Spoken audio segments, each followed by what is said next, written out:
नमस्कार दोस्तों, कैसे हैं आप? आशा करता हूँ बहुत अच्छे हैं और अपना अपने परिवार का बहुत अच्छे से ध्यान रख रहे हैं। आगे बढ़ने से पहले दोस्तों, अगर आपने मेरा चैनल अब तक सब्सक्राइब नहीं किया तो फिर क्या किया दोस्तों, जाइए ना इस वक्त मेरे चैनल को सब्सक्राइब कीजिए ना। तो दोस्तों, आज के इस वीडियो में मैं एक सेंसिटिव टॉपिक डिस्कस करने वाला हूँ, इसीलिए कुछ बातें पहले से ही क्लैरिफाई कर दूँ कि मैं कोई इमिग्रेशन कंसल्टेंट या गवर्नमेंट बॉडी नहीं हूँ। तो अगर आप इस वीडियो से कुछ ले रहे हैं तो अपने रिस्क पर ले रहे हैं। इस वीडियो में मैं अपना ओपिनियन आपके साथ साझा कर रहा हूँ। तो दोस्तों, कनाडा में इस समय एक चीज़ काफ़ी गरमाई हुई है। ये जो 700 international students from India, mostly from Punjab, इनका जो डिपोर्टेशन का इशू चल रहा है। कुछ लोगों को डिपोर्टेशन लेटर्स भी आ चुके हैं और इसको लेके 24/7 प्रोटेस्ट चल रहा है। तो इसके बारे में बात करूंगा और मैं अपना ओपिनियन दूंगा दोस्तों, इसलिए मैं पहले ये बता देता हूँ कि मेरा पर्सनल ओपिनियन है। तो दोस्तों, ये काफ़ी दुखद है। 700 लोगों की करियर, उनका फ्यूचर, सब कुछ दांव पे लगा हुआ है और जैसा कि वो कह रहे हैं कि इनमें उनकी कोई गलती नहीं है। तो यहाँ पे मैं डिस्कस करूँगा। दोस्तों, अगर आप कनाडा का और ऑस्ट्रेलिया का या किसी भी कंट्री का प्रोसेस देखिए इमिग्रेशन का, कनाडा और ऑस्ट्रेलिया का तो मैंने खुद पढ़ा है, इसलिए मैं आपको खुद ही बता सकता हूँ कि उसमें साफ साफ लिखा हुआ है कि रिप्रेजेंटेटिव हायर करना मैंडेटरी नहीं है। और रिप्रेजेंटेटिव अगर आप हायर कर रहे हैं तो इससे आपका एप्लीकेशन में पॉजिटिव आउटकम का चांस बढ़ जाएगा, ये भी नहीं है। और तीसरी बात कि अगर कुछ भी फ्रॉडुलेंट एक्टिविटी हुई, चाहे आपने किया हो चाहे आपके रिप्रेजेंटेटिव ने किया हो, आपको इसकी जिम्मेदारी उठानी पड़ेगी। तो यहाँ पर एग्जैक्टली वही हो रहा है। अब यहाँ पर कुछ चीज़ें देखनी पड़ेगी दोस्तों, कि जो जिस इमिग्रेशन कंसल्टेंट ने ये किया, उसने यूज़ ऑफ रिप्रेजेंटेटिव फॉर्म जो IRCC का था वो नहीं इनसे साइन करवाया, क्योंकि उसको पता था कि अगर वो साइन कराता तो एप्लीकेशन आगे जाता ही नहीं। क्योंकि कनाडा गवर्नमेंट जो है वो IRCC कह लीजिए, वो रजिस्टर्ड रिप्रेजेंटेटिव के साथ ही डील करती है। अब ये भाई साहब तो रजिस्टर्ड थे नहीं, तो अगर ये फॉर्म भराते तो उसी वक्त वहीं से वापस हो जाता है, एप्लीकेशन आगे बढ़ता ही नहीं। तो इसलिए ये कराया नहीं इसको। इसने एप्लीकेशन को इस तरह से सबमिट किया कि ये लोग खुद से कर रहे हैं। तो अभी अब आपने इंडिया में जो भी किया हो, लेकिन आप खुद को कैनेडियन गवर्नमेंट के शूज़ में रख के देखो। गवर्नमेंट के पास तो एप्लीकेशन जो आई हैं ऑनलाइन, उसमें उनको उसी चीज़ का एक्सेस है जो उनके पास है। अब उनके पास आपके फॉर्म्स हैं, डॉक्यूमेंट्स हैं जो आपने सबमिट, जिसमें एक डॉक्यूमेंट जाली निकला है। बाकी जो फॉर्म्स है इसमें तो कहीं भी उस रिप्रेजेंटेटिव का जिक्र ही नहीं है। और और अगर जिक्र होता भी तो क्या हो जाता, उससे वो रिप्रेजेंटेटिव तो कनाडा गवर्नमेंट से लाइसेंस्ड नहीं है, तो कनाडा गवर्नमेंट क्या कर सकती है उसके अगेंस्ट? कुछ नहीं। यहीं पे सबसे बड़ी समस्या है दोस्तों। जब आप कनाडा में पढ़ने आ रहे हो तो आपके पास यहाँ पे जो पढ़ाई होती है जनरली दो लैंग्वेजेस में है, एक इंग्लिश में या फ्रेंच में, जो आप फ्रेंच कॉलेजेस या क्यूबेक में आप पढ़ते हो तो। और IRCC के जो फॉर्म्स, इंस्ट्रक्शंस जो भी हैं वो इंग्लिश में भी अवेलेबल है, फ्रेंच में भी। आप अपनी लैंग्वेज पिक करके आप उसमें सबमिट कर सकते हो। तो जब आप कोई कोर्स इंग्लिश में पढ़ने जा रहे हो, मास्टर्स डिग्री, बैचलर्स डिग्री या जो भी एंड बियॉन्ड PhD, क्या आप इतनी समझ नहीं है कि आप उसके जो उसी लैंग्वेज में जो फॉर्म्स है आप उसको एक बार पढ़ लो? एटलीस्ट जहाँ पर आप साइन कर रहे हो उसको तो समझ लो। आप बहुत ही बेसिक चीज़ों से आप ये चीज़ पकड़ सकते थे, जो कि इन बच्चों ने नहीं पकड़ा। तो यहाँ पर एक पॉइंट है दोस्तों। और दूसरी बात क्या है दोस्तों, देखिए, मैं इस बात को टोटली एग्री कर रहा हूँ कि मोस्ट ऑफ दी 700, मेरे पास नंबर नहीं है, आर इनोसेंट हैं, उनको फंसाया गया है किसी और की काम की वजह से। लेकिन इनमें कुछ ऐसे ज़रूर होंगे, क्योंकि अच्छे बुरे लोग सब जगह होते हैं, तो कुछ ज़रूर होंगे जो कि जानबूझ के, उनको पता होगा कि लेटर फेक है जो डॉक्यूमेंट लगा रहे हैं। और लेटर तो चलिए, कॉलेज एडमिशन लेटर गवर्नमेंट ने पकड़ा कि फ़ेक हो सकता है कुछ और लेटर भी फेक हो, कुछ और डॉक्यूमेंट भी फेक हो, और कुछ लोगों ने जानबूझ के दिया हो। ये भी पॉसिबल है दोस्तों। इमिग्रेशन में लोग किस हद तक जाते हैं मुझे कहने की ज़रूरत नहीं है, और ये कोई पर्टिकुलर कंट्री की बात नहीं है, ये बहुत जगह से होता है। तो ऐसे में क्या है, अब दोस्तों हम आते हैं कि यहाँ पर ऑप्शंस क्या हैं। देखिए, इस समय ये काफ़ी चर्चा में है, लोग इसको काफ़ी सपोर्ट कर रहे हैं, लोग काफ़ी रिक्वेस्ट कर रहे हैं गवर्नमेंट से कि इनका डिपोर्टेशन रोका जाए, कुछ किया जाए इनके लिए। लेकिन यहाँ पे कुछ लिमिटेशंस हैं। पहली बात है कि अगर आप इंडियन गवर्नमेंट से हेल्प मांगो तो इंडियन गवर्नमेंट यहाँ पे आपकी क्या हेल्प कर सकती है?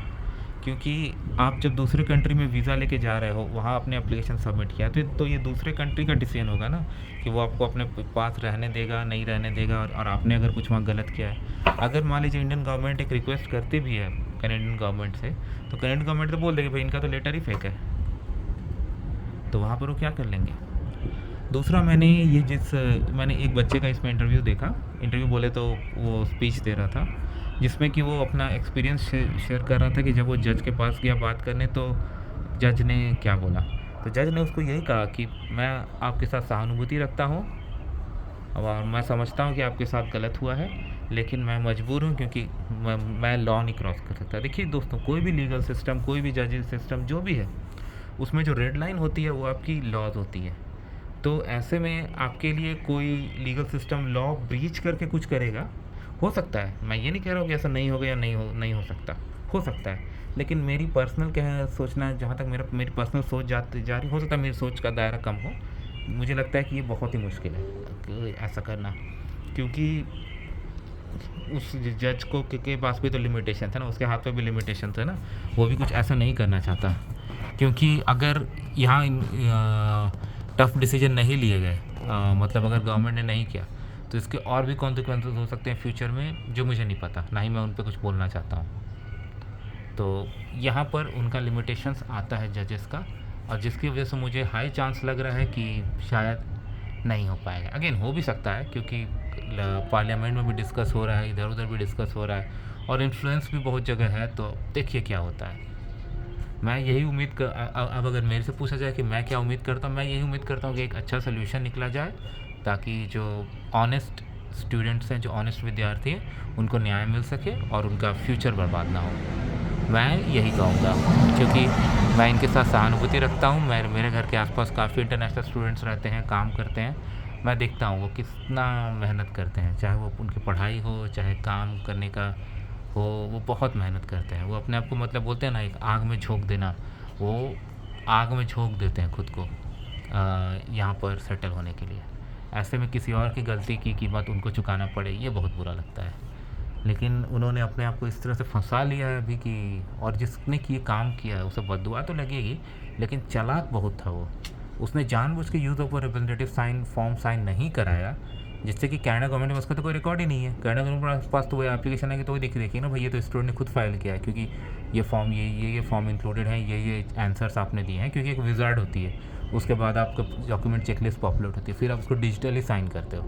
तो इसीलिए बोला जाता है दोस्तों, आज के टाइम में अपनी इन्फॉर्मेशन, अपने डॉक्यूमेंट्स को काफ़ी सेफ रखें। आपको पता नहीं है, आप सोच भी नहीं सकते कि अगर आपकी डिटेल्स ये सब कुछ लीक हो गई तो उसका कहाँ कहाँ मिसयूज़ हो सकता है। तो आज के ज़माने में अपनी आइडेंटिटी को प्रोटेक्ट करना भी बहुत इम्पोर्टेंट है। नहीं, मैं उस टॉपिक पे नहीं जाऊँगा।